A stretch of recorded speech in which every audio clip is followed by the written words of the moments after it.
Okay, let's talk about this tool, line up UVs. It's for straightening points and line them up. For example, this tool is working in points, not working in other two components, just in a point. For example, we want to line them up. Let's try that. Boom, you can see it's trying to line them up. Or in this direction. It does not work such as these things. You can see it does not work for cross.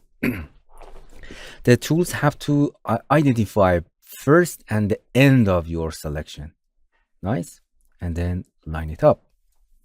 So for correcting your, for example, you want to straighten these parts, line them up at the, it's actually does not, it's lining between beginning and the end of your, and then you can, for example, move them in this direction. So it's for correcting UV. Line up UV. Please don't forget to visit our TutorialCells apps channel. In this channel, we are introducing Android application and learn how to use them.